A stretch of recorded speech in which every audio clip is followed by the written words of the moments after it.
Okay, good evening, everyone, and welcome to the MHCH Housing Justice Educational Forum, Dispelling Myths, Providing Solutions with National Core. Tonight, we have with us Courtney Richard and Vanessa Castro from National Community Renaissance, also known as National Core. They will do the main presentation. Before we get to that, however, I will do a brief reflection and then an update on the work of MHCH, and then we'll do a short housing story video featuring our friend Cynthia Kirby. And after the main presentation, we'll have a time for Q&A, and then Dr. Jill Shook, who people have been talking to just now, will make some concluding remarks. So I was recently reading an article from the online magazine Curbed, and the article was partly about homelessness in downtown San Francisco. And the author ended the article with this story. He was riding a bus and a woman got on the bus yelling profanity. She was yelling F you at everyone and yelling this over and over. People moved away from her. And then at the next stop, a man got on and he was drinking a beer and he sat down across from her and she yelled again, F you. And the man simply nodded to her, raised his beer and said, all day, every day. And she stopped yelling. The woman stopped yelling. Sometimes what we need is just a little kindness, a little grace, a little solidarity so that we can calm down.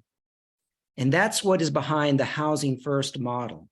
Housing First is considered a best practice, and it's the philosophy and practice of housing people first without waiting for mental health or substance abuse treatment to work.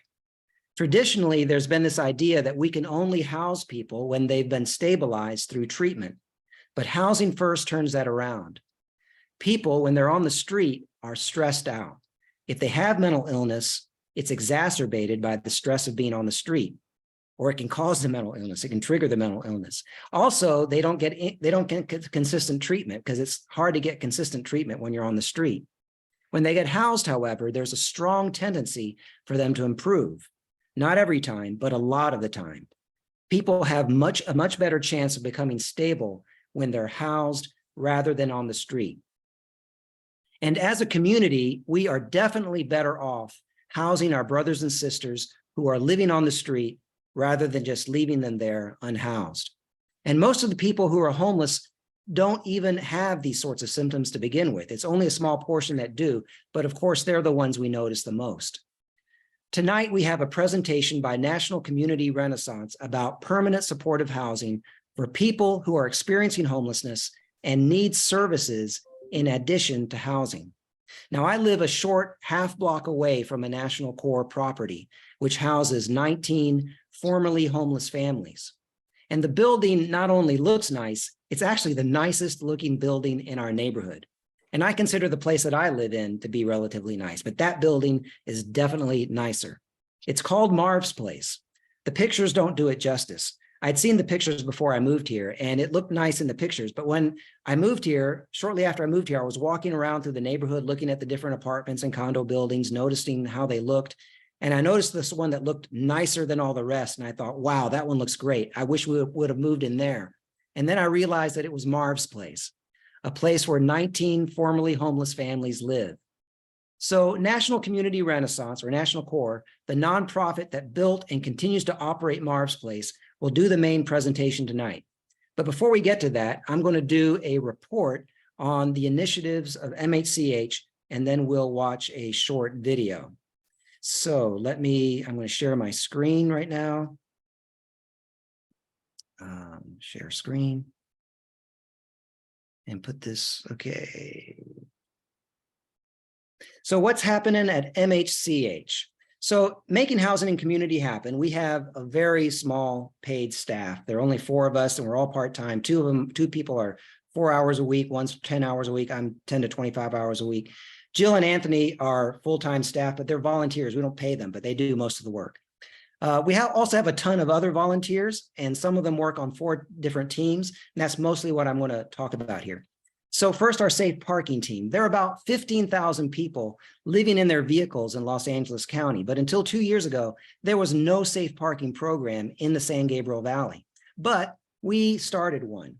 with Trinity Lutheran Church here in town, here in Pasadena. That's the host site. And then Foothill Unity Center, we partnered with them so they can provide the services. So we have 6 safe places to park. They have access to a bathroom, which is in the church building. They get case management services from Foothill Unity Center. They get mental health treatment and referrals to services and things like permanent housing. So several people in the have been permanently housed through this program. So we currently have 6 parkers, so we're full up. There's about 50 people on the waiting list. And one person recently waited a whole year to get into the program. So we're looking for other sites. We're looking for sites here in Pasadena. So we had to start our program under the radar because it was not a permitted use for churches here in Pasadena. We tried to get the city to permit it, but they wouldn't. So Trinity decided they would go ahead and start one under the radar. So we started it, it was quasi-legal. The city found out about it. Instead, rather than shut us down, they gave us a temporary use permit. But we are trying to get them to make it a permitted use at as many churches as possible here in Pasadena. So recently, Pastor Sharon Richter, the pastor of Trinity, took a couple of participants in the program, went to a planning commission meeting and convinced the planning commission that this is a good idea to permit it at churches.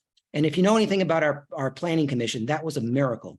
So, but now the planning commission is going to recommend to the city council that this be a permitted use at church sites around Pasadena. So we need more sites in Pasadena, but we're also looking for more sites throughout the San Gabriel Valley. So so if you want to volunteer on this committee, contact Wendy McGrail, Wendy BMCGRAIL@gmail.com. That's if you want to volunteer. If you know somebody living in their vehicle and want to make a referral to the program, contact Myra Bueno. That's MAIRA at foothillunitycenter.org, MAIRA at foothillunitycenter.org, or you can call her at 626-358-3486, 626-358-3486. That's if you know somebody who is living in their vehicle and want to make a referral. Next, our congregational land team. So this team consults with congregations to build affordable housing. So this is a group, a team of experts that have affordable housing developers, city planners, and others who and this one is grant funded to do the work. So they can do feasibility studies with churches to find out what's feasible at that site or with congregations. They can help write the request for proposal. Once the church or the congregation knows what it wants, they can help write the request for proposal, and they can help interview developers. So there's a whole long process this is just kind of the highlights. There are 70 congregations across Southern California that have shown interest, and about 20 congregations are right now in the process of consulting with our team. And one in Laguna Beach has completed the process. They're ready to build. And what I understand is there hasn't been any affordable housing built in Laguna Beach in 15 years. So this will be the first affordable housing in a long time there. So the first thing a congregation has to do to get consultation from our team is go through a series of 4 classes. We call them a cohort because congregations go through as a cohort. So we just completed one that had 47 people from 8 congregations in it. Also, we are now mentoring teams in other parts of the country to replicate what we do. It's called our apprenticeship program. So just on Friday, 7 people came to Pasadena from other parts of the country: Washington State, Oregon, Colorado, Texas, and Northern California, to be mentored by our team. So this is a way of replicating what we do in other parts of the country. Now, one of the things we always run into is a lot of congregational sites, a lot of religious land, church sites, are not zoned right for affordable housing. If we try to change the zoning site by site, it'll add years and hundreds of thousands of dollars to the cost. So we're trying to change zoning across whole jurisdictions. This has been done in Seattle. We're starting to do it here in California. The first town to do it was Sierra Madre. It's a sleepy little bucolic town right next to Pasadena. We met with their church leaders and with their staff, and then they hired Phil Burns, who's the chair of our team, to write their overlay zone for them. So we did it there. We did a 2.5-year campaign here in Pasadena, got very modest results, but Phil was able to get it into the housing elements of a number of other Southern California cities. To get it into the housing element means they're going to look at it and consider it to meet their housing goals. But we're also working at a state level It's called Senate Bill 4. So we've got a Senate bill going through the legislature to get religious land across California rezoned for affordable housing. So advocate for SB 4. If you live in California, contact your state senator. You can find your state senator at findyourrep.legislature.ca.gov. You can go there, find your state senator, contact them, call them, email them, and tell them to support SB 4. It's going to the Senate floor for a vote later this month. It just cleared 3 Senate committees. It's going to a Senate vote. We need to get it through the Senate. Then in the summer, it'll go through the Assembly. So that's to rezone religious land across California for affordable housing. Next is our Affordable and Supportive Housing Advocates, ASHA team. This is our main local advocacy team, and they have borne a lot of fruit from their advocacy, so I can't talk about everything they've done, but one thing they've done is they got 69 units of permanent supportive housing approved at Heritage Square South. That's the corner of Fair Oaks and Orange Grove. This is going to be 69 units for seniors who've been experiencing homelessness, permanent supportive housing. And this is an artist rendering of what it will look like. It's being built right now. If you go to the corner of Orange Grove and Fair Oaks here in Pasadena, you'll see it being built. It's going to be done by the end of the year. So this was a big campaign for us. We had a prayer vigil at the site. Some of us slept over at the site to bring attention to it. We got 1,000 emails, petitions, letters into the city council. We did spend hours and hours testifying at city council meetings.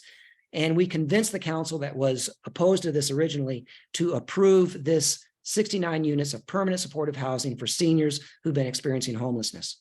Our team also got 106 units approved for the Civic Center right across from City Hall. And 10% of that's going to be for seniors also. 10% of that is going to be for seniors who've been experiencing homelessness. By the way, seniors are the fastest growing segment of our homeless population here in Pasadena. So now our team is looking at a transfer tax, and that will fund affordable housing and tenant protections.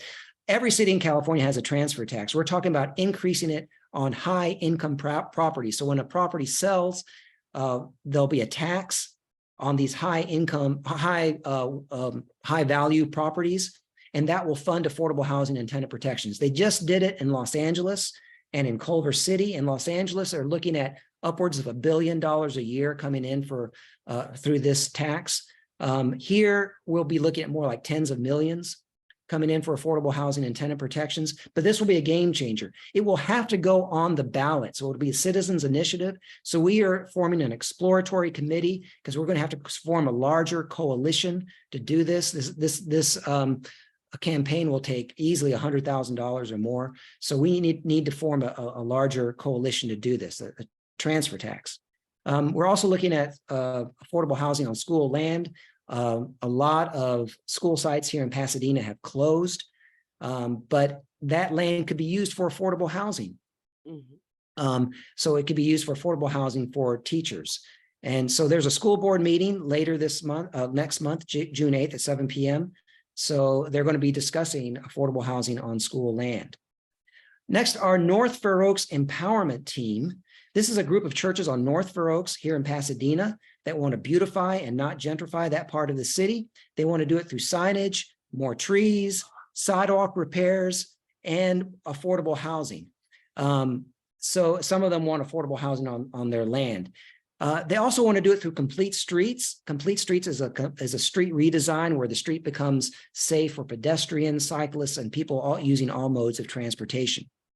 Right now, they're working on a vision plan. This vision plan is to help shape the city's specific plan for North Fair Oaks. Pasadena has specific plans for certain parts of the city. So our vision plan will help shape the city's specific plan.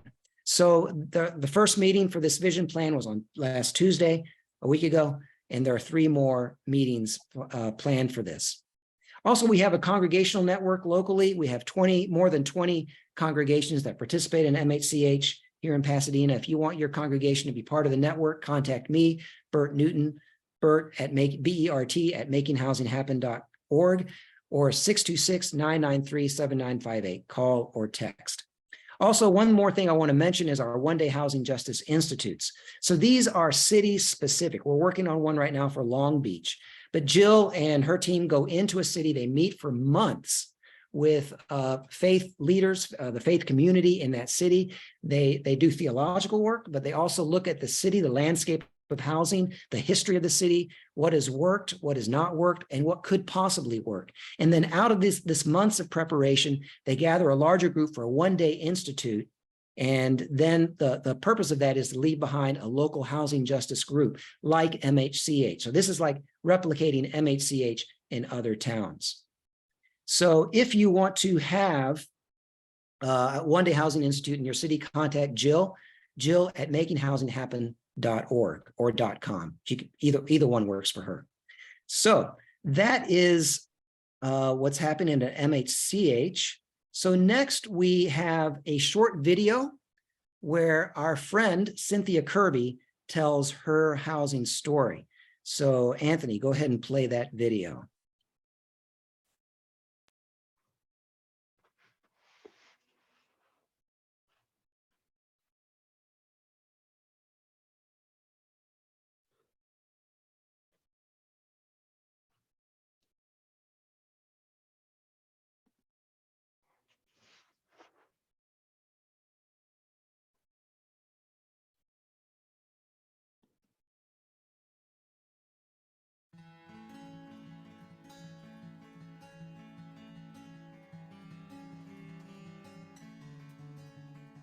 Hello, my name is Morgan Tucker and I work for Making Housing and Community Happen. MHCH is a nonprofit organization dedicated to educating and empowering congregations for housing justice. I'm so pleased to introduce Cynthia Kirby to you today.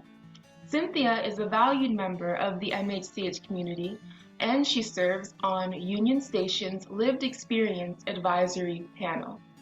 Cynthia is here to share her inspiring story with us today. My name is Cynthia Kirby. I'm 49 years old, a wife, and a mother to an amazingly strong 19-year-old daughter. I was placed on permanent disability at age 28 and went from making $60,000 a year to less than $1,000 per month. The strain of my disability ended my first marriage. My parents provided some support until I wound up in an abusive relationship that brought with it criminal elements and crystal meth. I spent the next decade in and out of homelessness, struggling with my addiction and domestic violence. I slept in my car, stayed in abandoned houses, or moved from motel to motel. The night I turned 40, I spent in a grocery store parking lot, afraid to fall asleep. I had just met my current husband, relapsed after 8 years in recovery. I'd also been in recovery, but I had struggled with the program's spiritual emphasis. I was curious about how he'd come to believe, and he shared the Word of God with me. But life seemed hopeless, so I leveled an ultimatum at whatever higher power might exist. It had 1 year to convince me to continue living. In that year, even though my mom died, my husband was incarcerated, and I waited for him desperately alone on the streets of Pasadena, God wooed me, building the foundation of my relationship with him. At the 1 year mark, my husband was released from jail, and I took it as a sign that God listened. We wanted to get married and find housing, but we had few options on disability income. God used connections we had made on the street and in recovery to help us achieve stability. My husband was accepted into Union Station Homeless Services Adult Center. 3 months later, we were married and I was invited into the program. We received a housing voucher which included permanent supportive services, people helping us to rebuild our lives, though it took nearly a year to find an apartment because of the affordable housing crisis. Today, I'm a member of Union Station's Lived Experience Advisory Panel. work part-time at my church, First Baptist Church, Pasadena, and am the director of our children's choir. I have more than 8 years of sobriety. I'm a student at PCC and have nearly a 4.0 GPA. Gratitude for a life I never thought I would have and my amazingly intimate relationship with God carry me. When I heard about Jill Shook and her work in Pasadena, I attended a housing justice workshop, became a member of Making Housing and Community Happen, and served as their liaison with my church. It has been a blessing to advocate for permanent housing solutions, to be a part of direct democracy, to realize that my voice is powerful. Working with Jill, I've been to city council meetings, had one-on-one meetings with council members, spoken with the mayor, and who am I? Can I do this? I'm a citizen and a community member, and my voice matters. The advocacy, prayer vigils, and sleep outs by Heritage Square led to its approval, and now it's being built. The work they do works. Everyone should support the pioneering work of Making Housing and Community Happen, to equip faith communities to be the church, be the hands that feed. Please join us in building a better community. Thank you, Cynthia, for sharing your powerful story. We at MHCH would like to invite you to support our housing justice work. To do so, go to our website at makinghousinghappen.org/donate.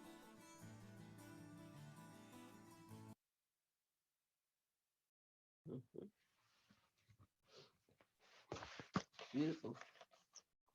Okay, so that was a video that was made a couple of years ago. As you can see, it's a part of its purpose is to fundraise. But since that video was made, at that time, Cynthia was the church administrative assistant. Now she is the quote, community organizer in residence. That's what her job title says on the website for First Baptist Church. Her job now is to lead the church in community organizing around things like housing justice. Some of us recently heard her speak very powerfully at a rally to promote a bill for tenant justice just last week. So now we come to the main presentation of the evening. So Courtney Richard is Vice President of Relocation and Property Management at National Community Renaissance, National Core, and has been a member of the National Core team since 2012. Courtney has been recognized for her accomplishments by the Southern California Association of Nonprofit Housing and Affordable Housing Finance. So Courtney, we're really glad that you came. We're honored that you came. And please take it away. Thank you so much, Bert. I'm definitely happy to be speaking to you all tonight. So along with me, I have brought Vanessa Castro. She is our permanent supportive housing specialist. And so tonight we will be going over the relationship between property management and the service provider and how National Core has been able to really make permanent supportive housing work within our portfolio. So go ahead and start the presentation.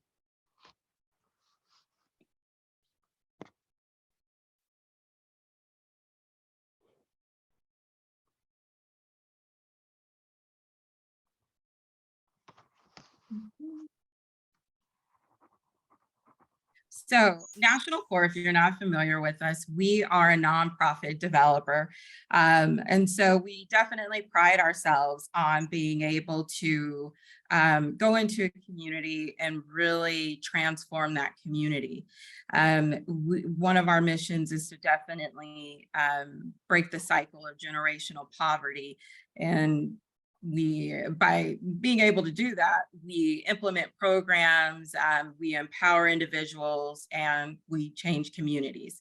One of our mottos is it's a launching pad and not a landing pad. Our properties, we have wraparound services And the great thing about us is our sister company, Hope Through Housing, provides the services. So we were founded in 1992. So at the time of this slide, we had 400 employees. Now we're over 500. We have over 16 properties currently in construction. Most of our properties do incorporate permanent supportive housing. We manage over 10,000 units in Southern California, the Texas area of Dallas and Houston and San Antonio. We also have properties in Florida. And so our home base is Rancho Cucamonga. And in California, we have properties in the LA area, San Diego area, and the Inland Empire. So we have a total of over 30,000 residents, and we are the nation's fourth largest nonprofit affordable housing developer. And so we call ourselves the one-stop shop because we are fully integrated. And so we have acquisitions in-house, planning and development, construction, property management, relocation, compliance, asset management, social services. And we've even gotten into the realm of pest control. So we now, we kill bed bugs. So I think when it comes to National Core, there's nothing that we cannot do.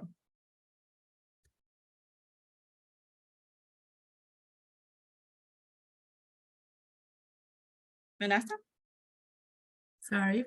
Hi, sorry. For some reason, I was not able to unmute. I do apologize. So hi, everybody. I'm super excited to be here today.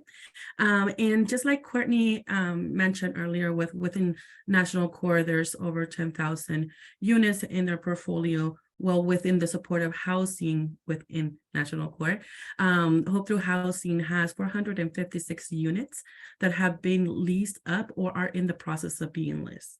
And this is across 19 sites overall. We also have 668 units that are on the pipeline. And what that entails is they're either in construction or in development. And these vary across, just like Courtney mentioned, from the LA region to San Diego, the Inland Empire, Florida, and Texas. Next slide, please. Perfect, thank you. So Hope Through Housing, which is the foundation in which I provide the service, we provide the services for social services, was established in 1992. We have over 8,000 units across, like I mentioned, California and Texas. Some of the information and some of the components that we focus in those areas and trends that we follow is, of course, the data, the sustainability, and the cost savings. The mission for Hope Through Housing, ironically, is we provide and break generational poverty by providing program and services that empower individuals and change community and empower individuals for with all generations.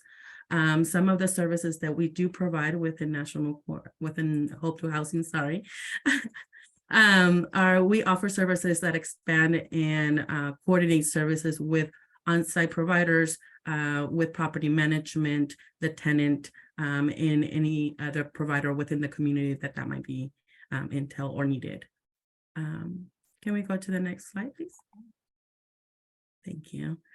So today we will cover understanding the competing objectives. Our united, for some reason, here we go. For some reason, this thing is showing me the last slide. Our united mindset and approach, clarity and rules of responsibility, pathways of communication is key. Housing retention is a shared core objective, early prevention approach, and real life experiences. So that's what we're going to cover today. Perfect. So when you think about, what do you need in order to have a quality of life? Of course, just like us and our tenants, some of the key components are, well, you have to make sure that you have a stable housing, safe environment, maybe have a good school nearby for your children, be able to have access to a community store that provides healthy meals, or maybe senior center for our senior population. So all these fundamentals are also important for our population, our tenants, in order for us to build that strong foundation for them to retain stability in housing. All these are needed, of course, right? And how do we do this? Well, that takes collaboration with all partners, not just the tenant itself, but we have, come to the conclusion that they need a wraparound care in order to sustain it, and more if they have come from long-term or chronic homelessness. If we can go to the next slide, please.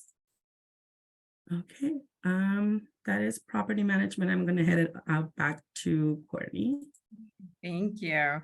So competing objectives. So on the next part of our presentation, we're going to go over the relationship, dive a little deeper into the relationship between property management and social services. And how we are able to communicate with each other. And also we do have competing objectives and how we're able to find middle ground. Okay, so the mindset of our approach, of course, we focus on harm reduction, trauma-informed care, collaboration, retention focus. All of these strategies and components are very important in order for our tenants to have a successful, outcome and sustainability. If we can go, and how do you obtain this, right? If you can go to the next slide. So of course, you're going to need tools in your toolbox in order to be able to, like I said, collaborate, provide the wraparound care services that our tenants need. Maybe sometimes they need that bus pass, but yet you don't know, and we don't have it within funding, but we have a partner on site that can provide a bus pass.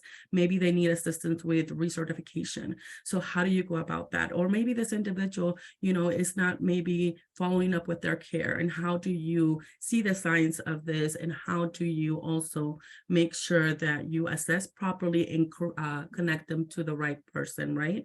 So of course, a toolbox is used in order for us to collect data. And of course, with this, in order for us to collect it, we have to implement, the policies and procedures, best learned practices, and also future investments. If we can go to the next slide. So within Home Through Housing and with a collaboration with property management as well, we do 2 boot camps throughout the year. And one is during the beginning of the year. The second one is during the last quarter of the year. And this is for cross training for across all of our team members. It can be from property management, retention specialists. It can be a coordinator. It can be maintenance. It can be just somebody who is greeting on that site, particularly for that woman. It can be accounting as well. So we want to make sure that everybody is knowledgeable on the permanence on our vulnerable populations. Of course, we want to make sure that all of our team members have the tools and know how to better assess our tenants. What are the things that we cover during this curriculum? Well, we cover the fundamentals, which is customer care, homelessness 101, mental health, how to, de-escalate a situation, how to do self-care, because as we know, within our field, we are very giving, but sometimes we tend to forget to give to ourselves. So we do encourage and let everybody know how to care for yourself before you can be able to care for others. And with all of this, also bed bugs and protocols from from property management. Maybe sometimes within the coordinator or within the PSH department, we might not know, the ins and outs of property management. What are their roles and what is their process? To better explain it, not only for the tenant, but also for a service provider. They might not know how, the process goes. How do they go into the coordinated entry to make sure that we also get a referral into one of our sites? So all of this information gets, talked about, and we cover it, like I said, twice, virtually and in person, for all of our team members to have all of those tools in their toolbox so they can know how to better assess and better provide care for our residents. Because as you know, sometimes a service provider, a mental health provider, or case manager might not be able to see their day-to-day life, but maybe maintenance might, and they might be able to see all of those red flags that we might not know. So also them knowing how to look for those triggers, how to, do maybe a motivational interview with them, or how to maybe encourage them to connect with property management. So all of those tools are provided during these 2 boot camps that we provide during the year. Can we go to the next slide? Yeah. Thank you. And actually, I'm going to hand it over to Courtney. Yes, thank you. And so I do want to touch on the boot camp just a little bit. So it was dear to our hearts to really get some type of training started for our teams on site. And so we were definitely venturing into a new realm that is a bit different than standard property management procedures. And so after sitting down with our teams that were on active sites that had permanent supportive housing, we took their questions and their concerns and things that they wanted to know more about from the property management side and also the service side, because in the beginning, we didn't understand what the services side, what they do, and they didn't understand the property management side. And so, so that boot camp, it creates a bridge between the 2 departments. And so, and it definitely has helped us to be more collaborative and understand each other's standpoint. So clarity on roles and responsibilities is definitely key. And it's best done early on. So even before our properties open, when they're still in construction, we actually start this process. So we schedule a sit down and we map out each party's core roles and responsibilities. And I don't know if there's any property managers out there, but I call us the jack of all trades, because we're your property manager today, tomorrow we're your therapist, next thing you know, I feel as though Friday we may be your lawyer. So so it's been helpful for us to understand what exactly is our role, what is a service provider's role, and how do we work together. And so at certain times, especially with the current climate, with employment changes and things of that sort, we create a chart and we try to revisit it on an annual basis. But definitely, I feel as though it's been I would say a quarterly basis, where we all sit down and we revisit each other's roles. Sometimes the lines get blurred, their staffing changes. And then sometimes we just need to sit down and go over it as a team again and refocus. And so this is a sheet that we've been able to create early on, and it has each staff member's name, and it's divided by the different roles. And underneath the name, you're able to see exactly what that person is responsible for. And so it creates clarity. There's no questioning, what a person should be doing. And if ever in doubt, you can always refer back to this sheet. It's definitely been beneficial and helpful on our sites. We actually first rolled this out on one of our sites in Cathedral City, and it's one of our senior sites. And I have to say it was definitely rewarding because it went through a major renovation. And once that renovation was completed, we actually ended up housing 68 permanent supportive housing residents.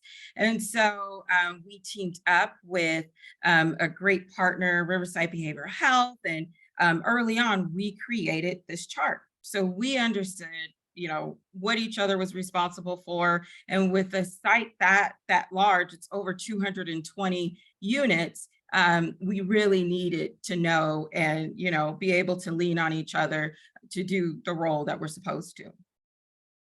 And so for me, throughout the office, on the sites, I'm always stating communication is key. And whether it's a site with permanent supportive housing, affordable housing, it's conventional. Communication is definitely one thing that I say, if it's great communication, your site can flow, effortlessly. So we started off with doing weekly check-ins. And so every week, the on-site staff, they have a quick meeting and they're able to touch base on any issues that may be pending at the site, anything that, each other should be aware of. Small things in these meetings early on, we try to tackle. We try not to let them fester. And so by the time we get to the monthly meeting, which is the all hands on deck meeting, and so typically the all hands on deck meeting involves the higher management, the on-site staff, all of our partners. And so if the issue hasn't been worked out at the weekly meeting, usually at the monthly meeting, we get it all worked out. And so it's a great platform for us to be able to communicate with each other, also to understand what's going on at the sites, how can we help. We all have different ideas, different backgrounds, and so these meetings are definitely helpful. And so the on-site team should definitely check in with their service provider frequently. I actually encourage my managers to check in with their service provider on a daily basis. And so if they're on site in the morning times, it's quick, just a quick check-in, 10, 15 minutes. If there's nothing to report, that's it. If there is, then usually that 10, 15 minutes takes a little longer, but they're attacking any situation at that time. And so we definitely push for sub meetings if there is a resident that needs a little bit more attention. And usually during these sub meetings, it's, empowerment, creating a retention plan, and just working together with your service provider on how you can help that resident. So the property management perspective. So definitely on the property management side, we use a lot of tools. And you definitely need these tools in order to be successful and have a successful site. And so number one, and you probably will hear this from me a few times during this presentation, you need to understand the service provider's role. And so many times I've been a part of meetings and I hear, well, they're supposed to be doing this and they're supposed to be doing that. And that's because the roles are not understood. And so I can't stress this enough, just knowing what your service provider can and cannot do and what they're capable of will definitely help you when you're managing the sites. And so housing retention, this was new to me. So I've been in the property management world for a little over 12 years, started off in conventional, became a little bit more fulfilled when I got into affordable housing. And then we started to incorporate permanent supportive housing into our portfolio. And so housing retention is definitely not giving up, saying, hey, we're going to come up with a plan. We're going to hold you accountable for this plan, but we're going to help you during this process. And so on my sites, we usually work with the service provider on putting together these plans.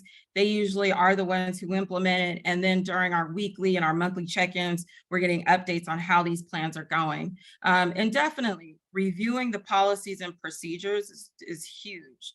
And so housing first. So it was great. We brought on our Director of Permanent Supportive Housing. Her name's AJ, and she works very closely with Vanessa. And so they have definitely been a huge asset to our team. And they were able to help us understand the housing first component a little bit more. So when it comes to screening and evictions and lease violations, it's a little different than our normal property management operations. And so definitely we had to change our documents, our tenant selection plans and things of that sort. And it was a huge education piece. And so it's definitely just understanding and reviewing all documents to understand your property, your site, your residents, and the roles.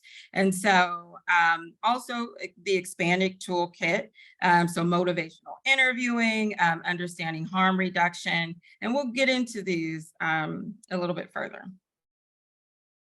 And so the shared objective. So the one thing that I can say on the property management side and services side is that we want to make sure our residents remain housed. So we develop a relationship with our residents. We get used to seeing them in the morning. We know them, by name. And so we understand that, not every day is going to be great. And we work with our service providers on those days that are not great, to be able to work with our residents on retention. The last thing we want to do is go through an eviction, especially when we could have worked with our partners to keep our residents housed. And so expectation and clarity of processes early on for our residents and providers. So whenever we're doing a lease signing, I highly urge the case managers to be on site.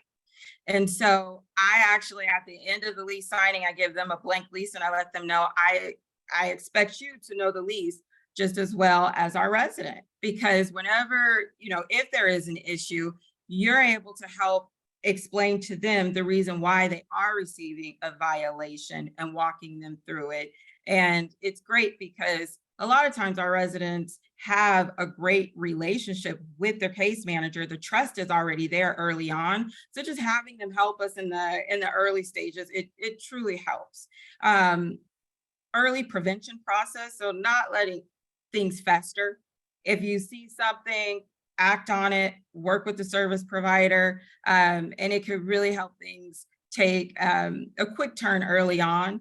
And then the housing stability plan. And so property management works with the service provider to create this plan. And so it is a lot more manpower on the property management side, but I have to say that it's fulfilling for us because we are helping provide affordable housing, and especially in a new realm of permanent supportive housing, and just making our communities just better. So Vanessa, it's all yours. All right, if we can go to this next slide, please. So what is permanent supportive housing? So permanent housing is in which housing assistance, long-term or rental assistance, and supportive services are provided to assist households with at least one member, adult or child, with a disability in achieving housing stability. And that's based on the HUD definition. Some of the key elements for our PSH is affordability, of course. We want to make sure that our tenants are able to pay their rent and it's not a hardship for them. Safety and comfort, supportive services that are accessible. So we have partners who come on site and provide the services in their unit, in the community, or in the clinic as whatever as the patient or the tenant requires or prefers. And also we empower them for independence. If we can go to the next slide, I just realized the time, so I do apologize. I'll go a little bit because I know Courtney covers some of it. So if you can go to the next. So what we help with, and that is not only, the service provider, but also property management in the service coordinator, is with acclimation.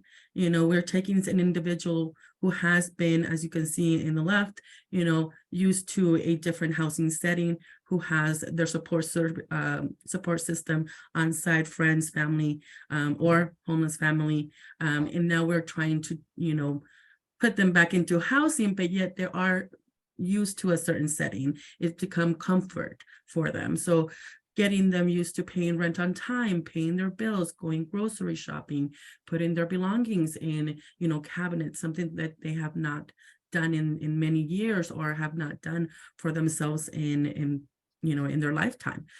So we do meet with them in their unit, want to make sure that, if when comes inspection, they can meet and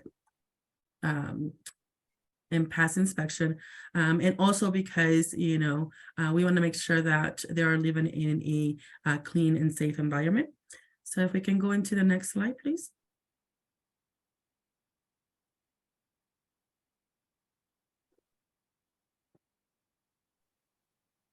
So here's the same thing, coordination team. So this is something that, you know, like Courtney said, AJ, my supervisor and myself work on, and this is building the coordination team. And it's not just, like I said, the service provider or the property management with the resident, but it is a Hope Through Housing resident service coordinator.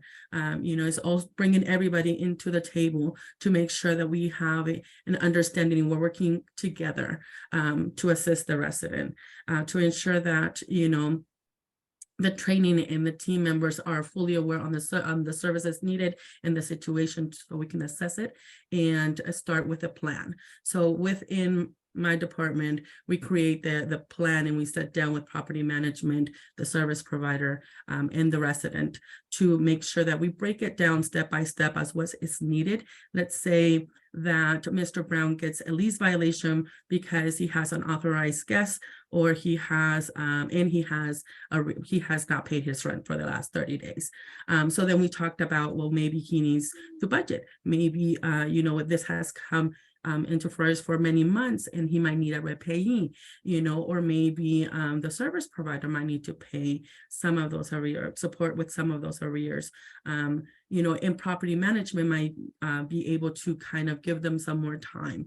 As in a traditional setting, they don't have that service. They don't have somebody who's going to sit with them and provide all these wraparound services in one site in their comfort of their home. If we can go to the next slide. So one of the things that we do, and Courtney mentioned, is we do case conferencing, and these are done either weekly, bi-weekly, or monthly. We do them with all of the parties that we just mentioned, except for the family. We go through certain cases and we follow those cases to make sure that whatever the violation, whatever the discrepancy was, it gets resolved and it gets successful with retention. We pick certain cases, we review them, and like I said, we keep track. If we can go to the next slide.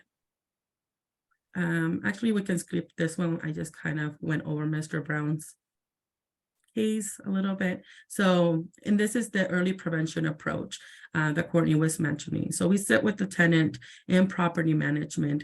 Property management doesn't get to view the actual case plan, but they do get a receipt saying that the tenant has agreed to a, you know, corrective action plan or a plan of action, in which entails maybe they need to work on budgeting, maybe they need to get, like I said, a repayee, maybe they need to create better boundaries or healthy boundaries with their, you know, community friends that now are trying to come into the unit and staying a little longer than desirable. So in here, we break it down what is feasible for the tenant to do, for the provider to support, and for property management to be aware that something's happening, that this is just not going and it's going to continue to grow. If we can go to the next slide. Sorry, we can go to the next one. There we go. So we do have HUD funding. Courtney mentioned, we have a retention specialist in San Diego. Right now that position is open. But the retention specialist really works with the property management and the service provider to collaborate together. Like I was saying, creating this plan, maybe advocating for the tenant. Sometimes the tenant has a better relationship with property management and cannot really, you know, communicate. I'm sorry, has a better relationship with the service provider, but not with the property management, can communicate. So some of the things that we obtain and focus on here is the maintaining and retention, their income. Sometimes they come with no income. So maybe applying for SSI or getting other benefits or employment. And the third one is self-determination, some type of goal. Maybe they need to reconnect with family, or maybe they want to go back to school, or they want to do volunteering. So all of those also become part of the care plan to make sure that they are incorporating the community and they feel that, you know, they are empowered and they are going back into quote unquote, right, normal, per se, as I said, in the community, but we do report out and we do have HUD funding. If we can go to the next one. And this one is identifying, so barriers to retaining housing and steps to maintain, and we kind of already cover this, clients. So we go step by step of what is needed and building those strengths for them. Like I said, maybe advocating or providing resources and paths to obtain resources. Maybe obtaining and scheduling, weekly, bi-weekly, monthly home visits, because we do have tenants that maybe have a challenging time with, keeping their unit because they have been homeless or have been used to a certain setting for so many years, that now they're struggling through inspections because they do come often either from the housing authority or from us or from, other entities that are coming or the service provider. So we do ask that, we implement since the beginning regular check-ins to make sure, like Courtney was saying, that if it is maybe a hoarding, it doesn't get to a point that now the tenant is at risk of losing their housing. So, kind of interfering in the early ons is what helps us maintain housing. And I think with that, I'm going to hand it back to Courtney. Thank you. So one of the things that we definitely want to leave you guys with is that this partnership can definitely be very successful as it equates to retention and just increasing the quality of life. And so I do have a few case studies and also just dispelling myths that come to our attention, especially when we're going into a new area and developing a property that has permanent supportive housing units. And so some of the things that we hear are, you're housing bad people, they're dangerous, they're violent, can't be trusted around minors. They're all on drugs and they don't want to work, they're criminals. And properties with permanent supportive housing, even just affordable housing, we don't do background checks. And so, and as you guys probably know, a lot of this is not true.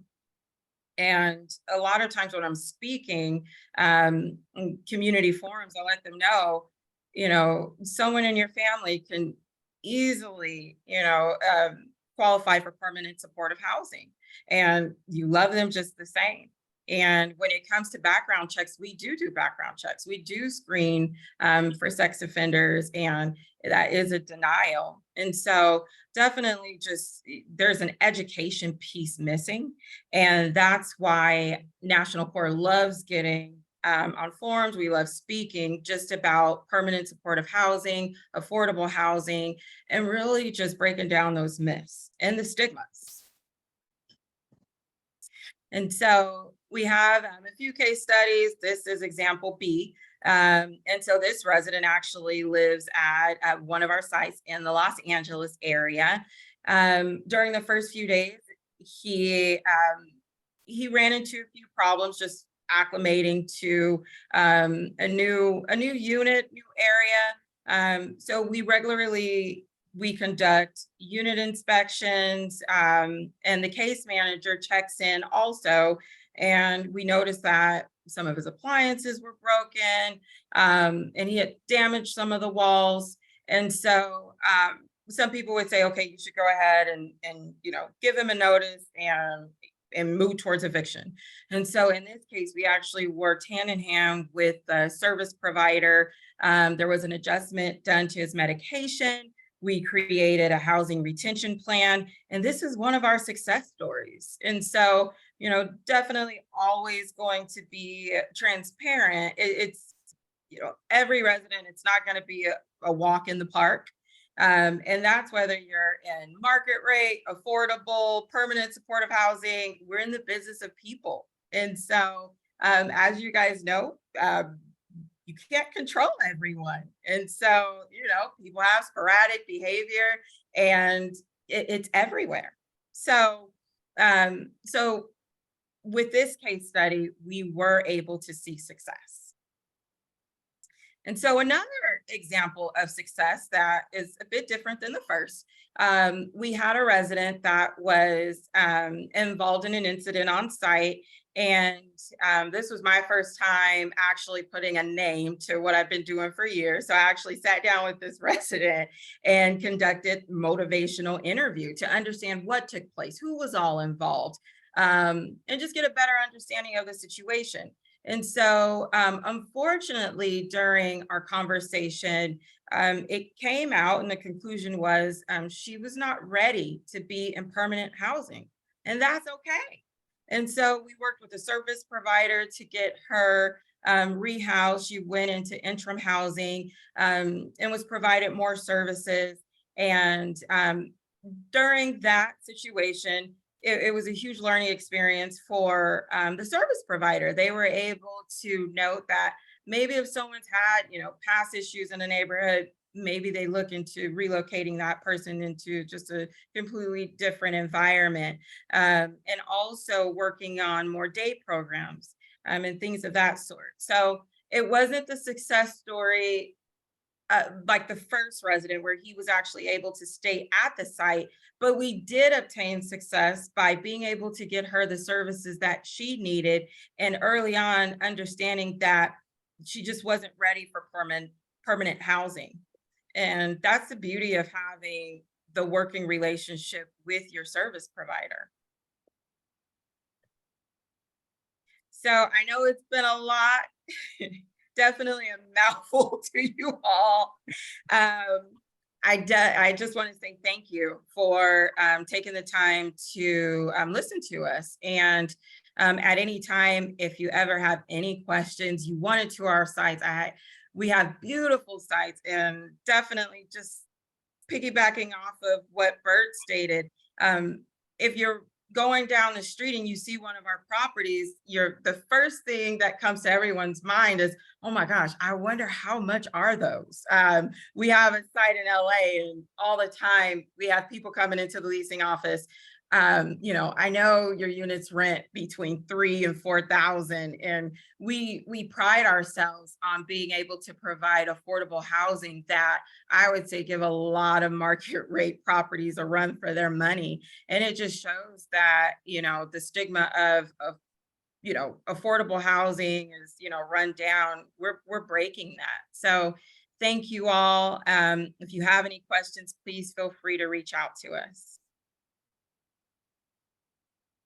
Thank you, Vanessa and Courtney, for that great presentation.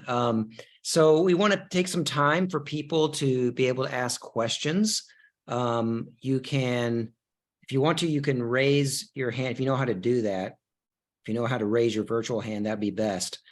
If you don't, just speak out as long as no one else is talking. You can also put a question in the chat. Would Courtney turn off the screen share, please, so we can see everybody? Great. Thank you. So any questions for them?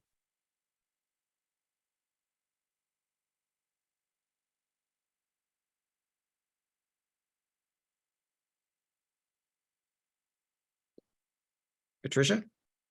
Yes, hi. Good evening. I'd like to know how you work with the neighborhood in the acceptance. I think that's a key point. I know it's a process, and that you would have support in the community that surrounds the property. So great question. So early on in the development stages of the property, we actually hold workshops.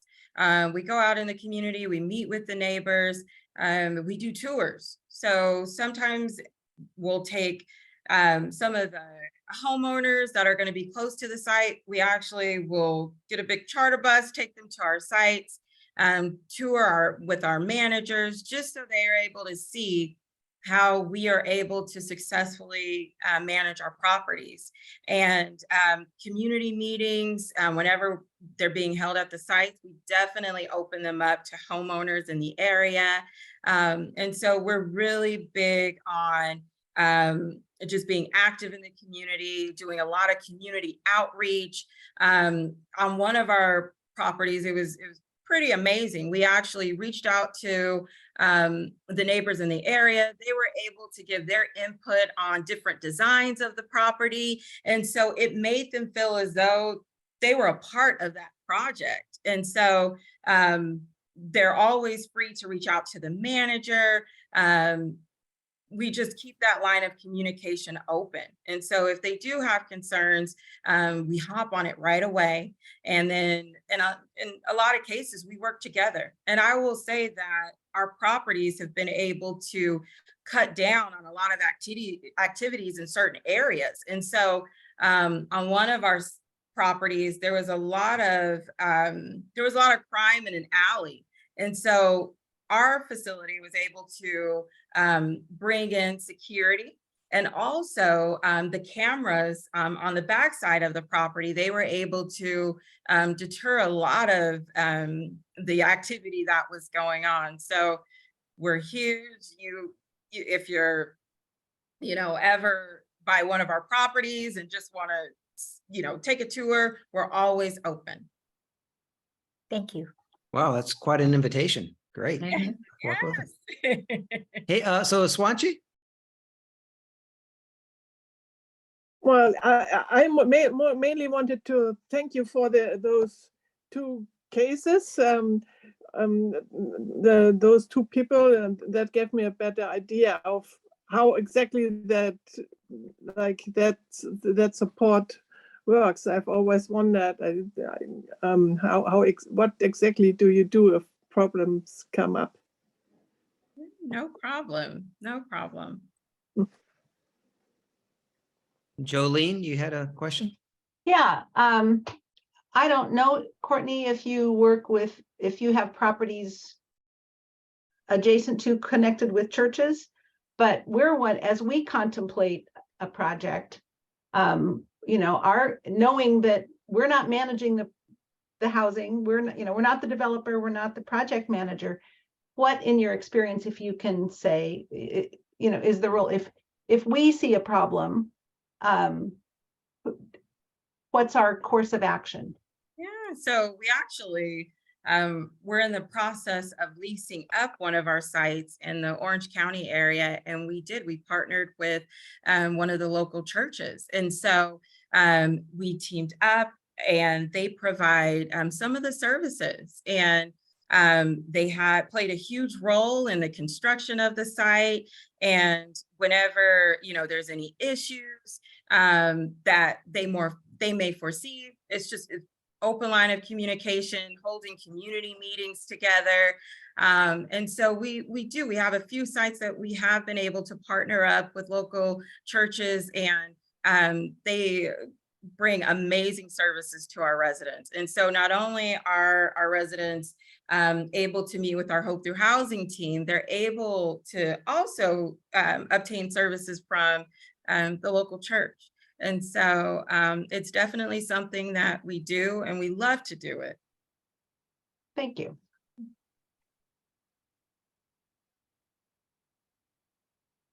Courtney, this is Bruce Hinckley, and I'm with the same church that Joylene attends. And one of the things that we have is a preschool, and we are concerned, as some of the parents of the preschool are, about the type of people that will be living in the low-income segment of the church. And particularly, it's all actually going to be, or highly likely to be, in the same building with the preschool on the very bottom floor and the housing on the upper floors. And as we understand it, in order to get the state funding, we cannot put any restrictions on the type of persons that are going to be housed in the low-income segments. So to the extent that there are persons that have been incarcerated or have had sexual crimes and are now out, we cannot prevent any of those type of persons from applying for and being accepted into the housing. Do you have any suggestions or recommendations as to what we can do to prevent exodus of parents of our preschool who are concerned about this issue? So thank you, Bruce, and it's a great question. And it's a question that I'm asked a lot. And so the housing first model, it definitely was built to be able to open up doors to provide housing to people that necessarily, would have run into a lot of barriers. And so, but when it comes to background screening, you can still disqualify an applicant if they are a sex offender. If they have committed bodily harm against another individual, we screen for that and their application is denied. And so the few things that you cannot deny on, it comes down to more of financial history. Some properties you have to have so many, your resident history. And so we can't disqualify an applicant on anything financial, collections, bankruptcies, repossessions, anything like that. We cannot hold that against them, but we still can screen for background. And so if, there's anything that, our system and we go in and we put in parameters, and most property management companies do, and it lets us know, okay, this person, they do have, this on their record, they are a sex offender. And so at that point, our system would automatically deny the application.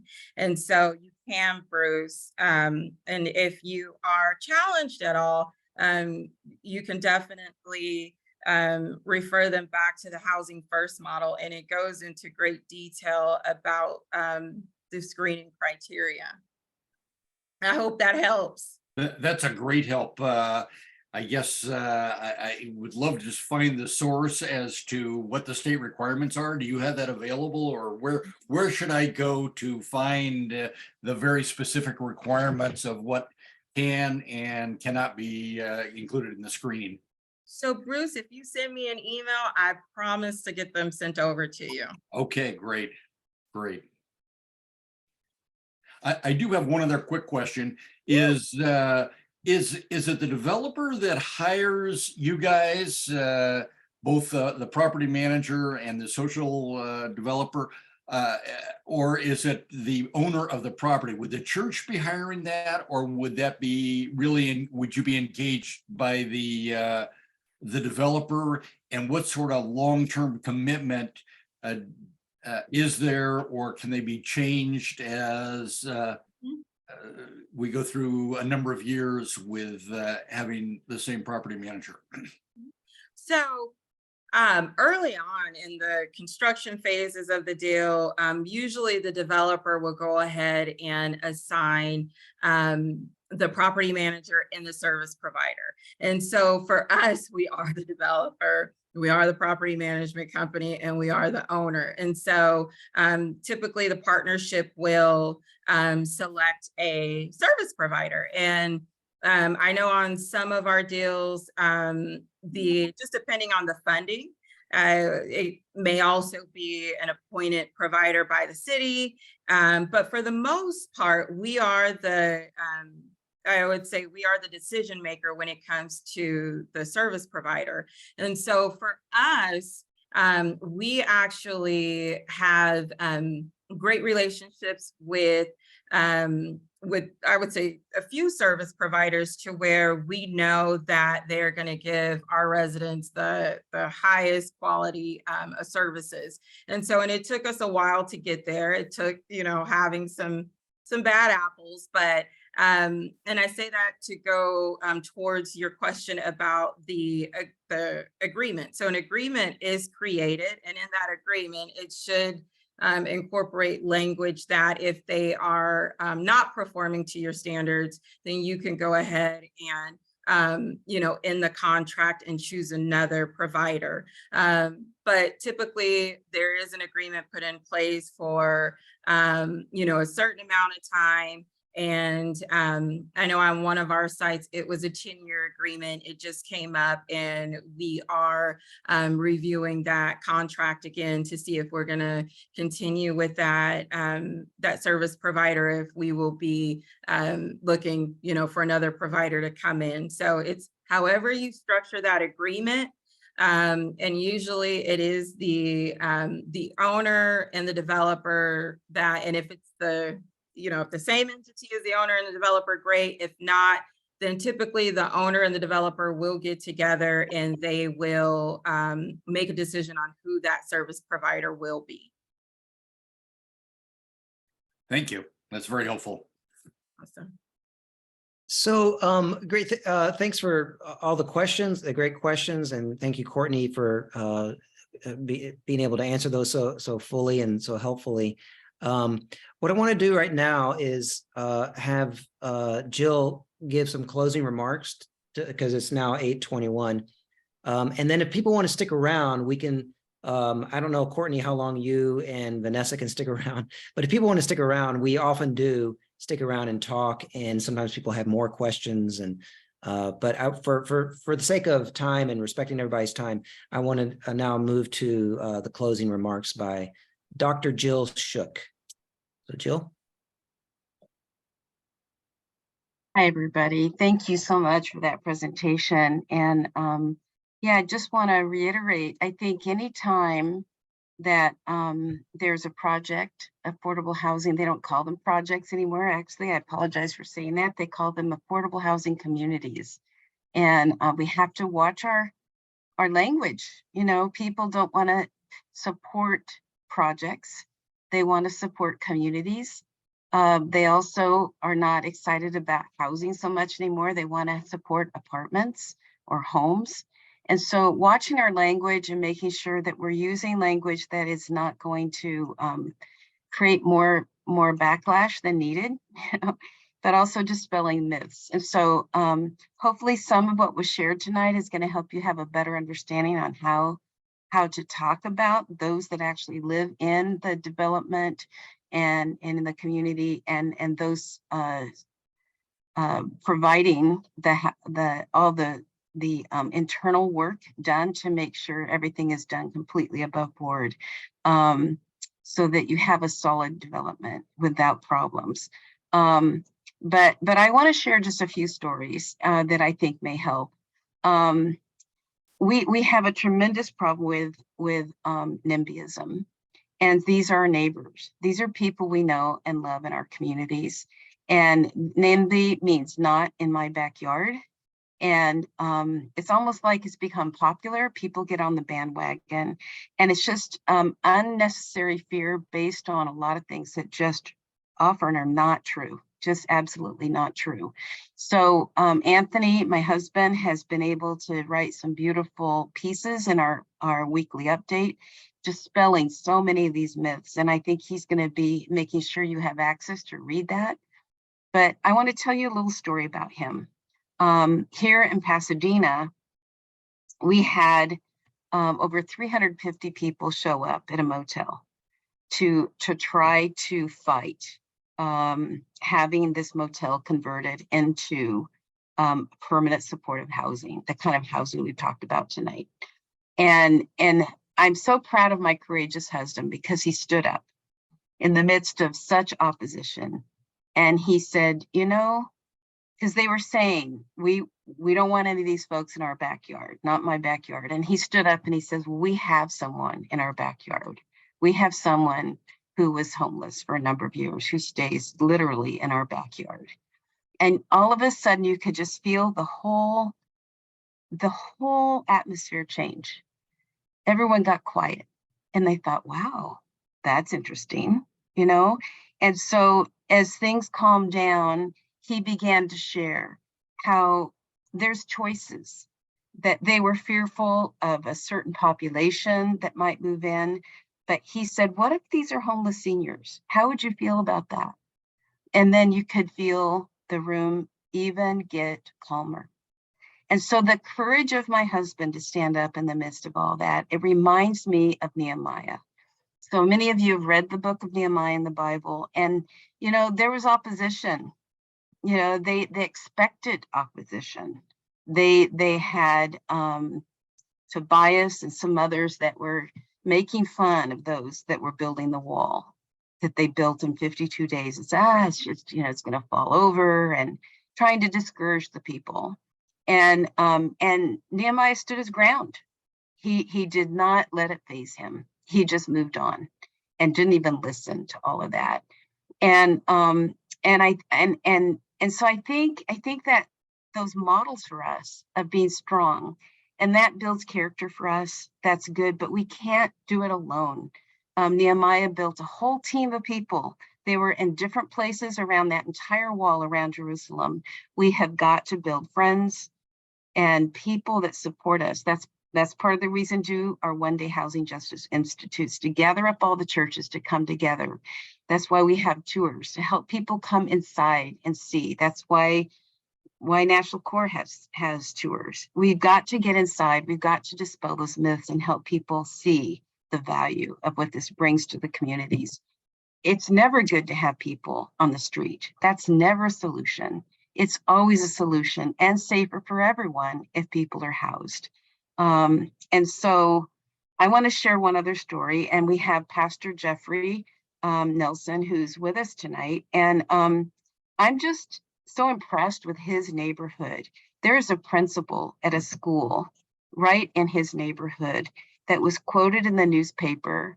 And he said, you know, it might have been a woman principal. I can't remember exactly, but the principal said that the project room key, which is before it becomes permanent supportive housing, which then it becomes project home key. So project room key had moved into the motel in their neighborhood, and so much of the crime stopped. Before that, it was a terrible place. That motel was not kept in good shape. All kinds of unsavory folks were coming in and out of there with police calls. And that principal recognized this is so much better for the community. And it was better for his school. And he was willing to make a public statement and bring to bear his school to stand their ground and be strong and say, we support this fully, when they wanted to convert it into permanent supportive. And so it reminds me of the verse, and we did have a team of people from all around the country, from Washington State, from Oregon, Texas, and Colorado come. They just are flying out tomorrow and this evening, learning from our Congregational Land Committee how to do teams like ours around the nation. And so we went to church together at one of the churches that we're working with down in Inglewood. And the pastor gave this amazing message on Sunday. It was from Proverbs 31, 8 and 9. It says this: speak up for the people who have no voice. Speak up for the rights of the misfits. You know, we all have misfits in our families. We all know people. They are made in God's image. They deserve housing and a safe place to live just as much as anybody else. It says, speak up, speak out for justice, stand up for the poor and the destitute. I believe that all heaven and earth comes and begins to circle around those who stand strong and stand their ground and speak up for those most vulnerable. And so I just want to leave you with that charge. When we says it's to speak up, it's because we have been given the authority. We've been given power to be able to speak on behalf of those that may not be able to speak up. And when we get courageous and we find those words to say in the midst of such amazing opposition sometimes, people will look at us and they'll go, wow, that person has integrity. That person cares. And we've got a couple people with us tonight that are willing to stand up. I know Sandra's been on the call tonight, and her friend Julie, and there was over 3,000 people that stood up in a park a few weeks ago out in the San Dimas, Laverne area, fighting affordable housing for seniors, unhoused seniors.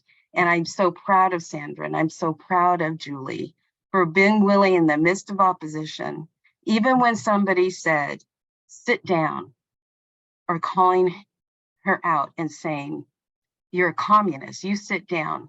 And she did not get fazed. She was a little shaken, but she stood there and she says, I know I'm doing the right thing. And so I want you to take courage. I want you to recognize that indeed we have a calling on our lives and we need to stand strong, and we'll be honored by doing that. So thank you everyone for coming tonight. And I hope that you'll be in communication with Anthony. He's done some great research. You need to be equipped with that research. But the best of all is being equipped and being prepared spiritually, being prepared so that we can indeed stand strong in the midst of opposition, and knowing, being ready, to have a defense. So learn all you can. Thank you for coming tonight. It's a joy to have each of you with us, and we want to serve together to stand. Well, thank you. God bless you all. Well, that concludes our program tonight. For those who want to stick around and talk, you can do so. And thank you, Jill, for that powerful closing. I often feel like I'm a misfit. So if people want to speak up for misfits, you're speaking up for me. So I think, yeah, I thought that was such an interesting translation that it said that word, I want to say how much I really appreciate the immense care that National Corps puts into retention and all of the effort that goes into that. I know that it's not easy. People come out of homelessness, houselessness with a lot of issues sometimes because of what they've experienced on the street has been so traumatizing for them. I personally tried to help a couple in Torrance that I was very close to. They were part of my wife's church, and I spent 7 years helping them get housing vouchers and helping them financially. And finally, we got the voucher, but because she was in a wheelchair, it was really hard to get her housed. And we went through months and months of looking for a suitable place. And we even had to go to the mayor of Torrance to get that housing voucher extended. We finally got her and her partner into a nice little apartment, and they were there for about a year, and then they had bed bugs and they had some relational issues, and they gave notice. And I was furious and unhappy about that, but they made what for them seemed like a reasonable decision. For me, it was crazy. But I look back on that and I realized how different it would have been if they had been provided with a good case manager and the kind of support that National Corps and other good developers like that provide, because that's what they needed. They needed to have someone to stand with them when they were going through a problem. And I couldn't do it because I was living in a different city. I was living in Pasadena and they were in Torrance. So I just want to say how appreciative I am of the, what we learned about National Corps and what you do for your clients. Thank you so much. Housing First works. Yeah. And if you don't believe it, the retention rate in Pasadena for permanent supportive housing is 97%. Mhm. That's amazing. That's just amazing. And that's not just National Corps, that's across the board with all the permanent supportive housing we have. And that says a lot for the kind of effort that goes into making sure people stay housed, and that they are not just housed, but they thrive. So when you look at the National Corps project in Pasadena that Bert mentioned at the outset, the one on at Mars Place, for 19 homeless families, no one had jobs and no one was going to school when they moved in. Now they all have good jobs or they're getting master's degree. They're completely breaking that cycle of poverty. That's what we want. We want housing that transforms. And that gal that we had the video of, she was on the streets for 10 years, Cynthia Kirby. And you know what she's doing today? She's planning her own Housing Justice Institute. God has raised her up to be a leader of leaders, and she is now leading her own institute. Don't minimize how God might take people, the least of these that you would never expect, and turn their lives around to be amazing leaders. So sometimes they are some of the most gifted people on the street, but truly they're misfits. They don't fit into society because they're so creative and they're so out of the box that we just don't see their value. They maybe never really fit well into school. They never fit into any of the boxes people tried to put them in, you know? And so we have to see who they are and really affirm who they are. I want to hear from others. I'm talking like crazy. Our whole team is talking like crazy, but yeah, you guys are great. You're hanging in there with us. I know I see Connie O'Donnell and others. And thank you, Courtney and Vanessa. Your presentation really gave a good glimpse into how you work with the residents, because it's not, I mean, we can tell inspiring stories, but it's not all happiness and roses every day. So it was good to see that internal look into everything that from the perspective of the provider and the service provider and the building provider, what you do to make it all work.